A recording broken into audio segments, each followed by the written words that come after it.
कई लोगों के घर में हमने देखा है कि घर में जो शंकर भगवान का शिवलिंग होता है तो घर में लोग इतनी बड़ी प्लेट भर लेते हैं, प्लेट में पानी में ही भगवान शंकर को दिन भर उसी में डूबा रख देते हैं, उसी के अंदर पानी टपकता रहता है और भगवान उसी के अंदर गीले की गीले ही रखे रहते हैं, हमेशा गीले की गीले ही रहते हैं, वो बस पानी में डूबे की डूबे।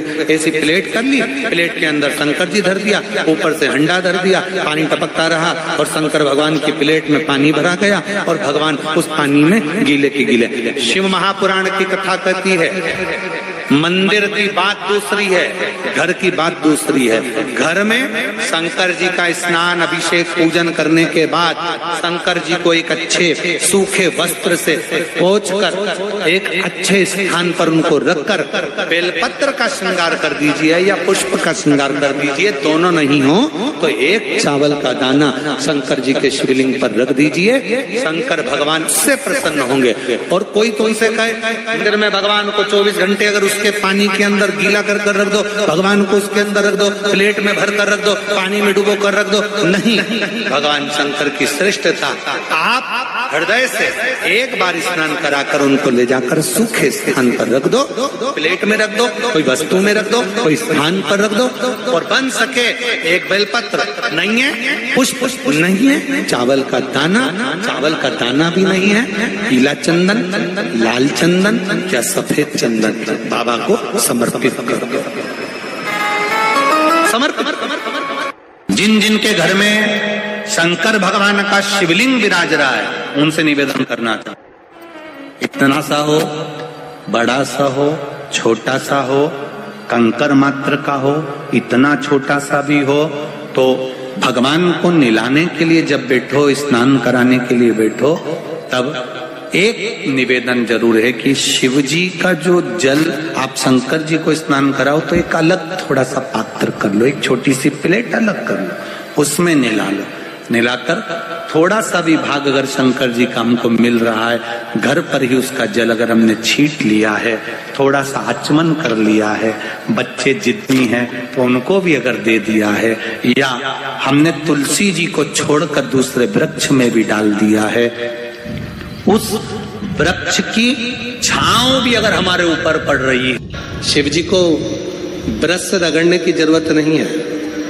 फिर किसी ने कहा कि हम भोलेनाथ जी को जब काले पड़ जाते हैं तो हम उन पे नींबू लगा के रगड़ देते हैं, ना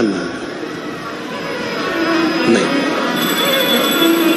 ना नींबू का रस, ना नींबू, और ना ही ब्रश, ना साबुन, ना तुम्हारा सर्फ, कुछ भी नहीं, कुछ भी नहीं। बाबा को अगर रगड़ना ही है तो हल्दी डालो, जल डालो और बाबा को अच्छे से हल्दी और चंदन से लेपन कर कर खूब रगड़ो।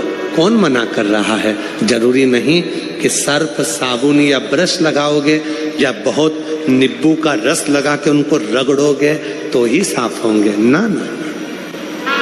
प्रेम, तुम्हारे घर में अगर छोटा सा भी शंकर का शिवलिंग है, तुम्हारे घर में अगर छोटा सा भी मट्टी का, पत्थर का, लकड़ी का, पीतल का, तांबे का, स्फटिक का, पारद का, जिसका भी तुम्हारे घर में अगर छोटा सा भी अगर शिवलिंग है तो तुम्हारे घर में जहां शिवलिंग रखाता है समझ लेना वहां लक्ष्मी बढ़ती चली जाती है, लक्ष्मी कम नहीं हो सकती,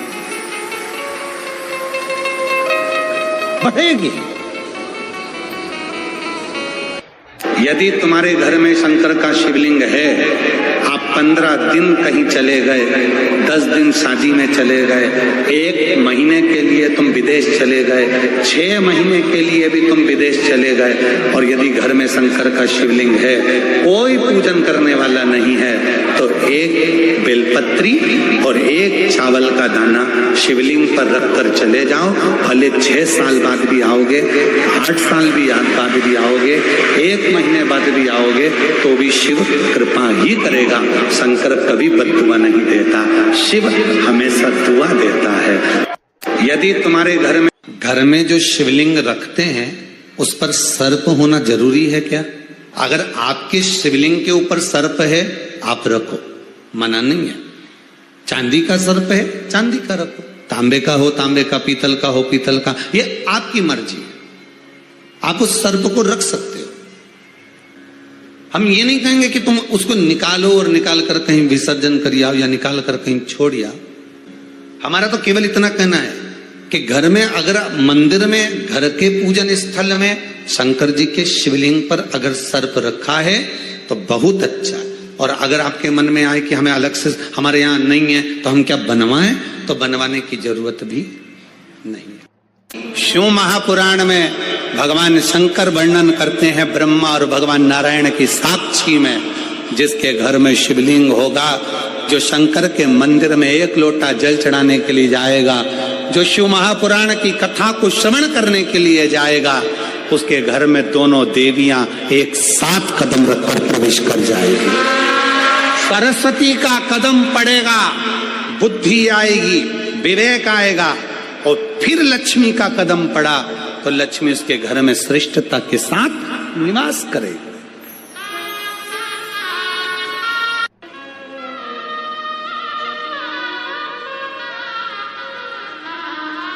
ब्रह्मा और विष्णु ने मिलकर भगवान शंकर के शिवलिंग का प्रागट्य करा। सबसे पहला शिवलिंग भगवान ब्रह्मा और भगवान विष्णु ने प्रकट किया। इसलिए शिव तत्व कहता है, भगवान शंकर की कथा कहती है कि शिवलिंग का निर्माण ब्रह्मा और विष्णु ने करा। भगवान नारायण की धर्म पत्नी लक्ष्मी और भगवान ब्रह्मा जी की धर्म पत्नी ब्रह्माणी दोनों ने शिवलिंग की स्तुति करी। तब भगवान ब्रह्मा और भगवान शिव ने जब शिवलिंग का निर्माण कर वहां पर स्थापित किया तो लक्ष्मी और सरस्वती को उनकी सेवा में लगा दिया। सेवा में लगाया तब भगवान शंकर उसी समय पर प्रकट होकर ब्रह्मा और विष्णु के सम्मुख में अपनी आकाशवाणी से कहते हैं, अपनी आकाशवाणी से,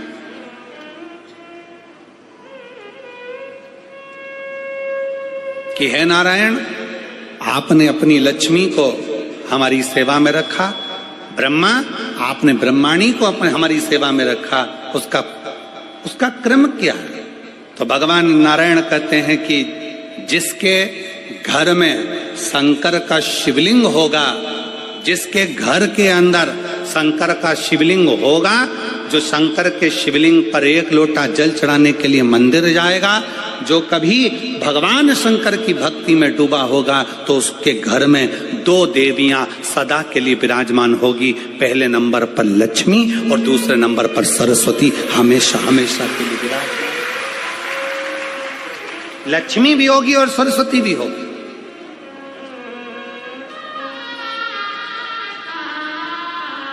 अब दोनों देवियां खड़ी हो गईं। शंकर जी से पूछा, पहले ये बताओ कि सरस्वती जाएगी कि लक्ष्मी जाएगी घर में?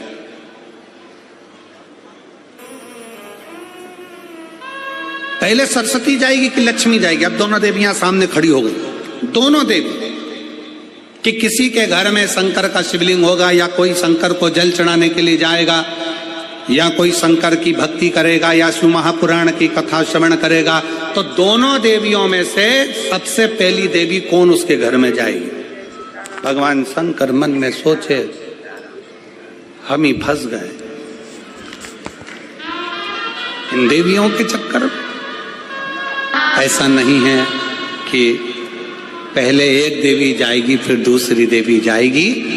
शिव महापुराण में भगवान शंकर वर्णन करते हैं ब्रह्मा और भगवान नारायण की साक्षी में, जिसके घर में शिवलिंग होगा, जो शंकर के मंदिर में एक लोटा जल चढ़ाने के लिए जाएगा, जो शिव महापुराण की कथा को श्रवण करने के लिए जाएगा, उसके घर में दोनों देवियां एक साथ कदम रखकर प्रवेश कर जाएगी।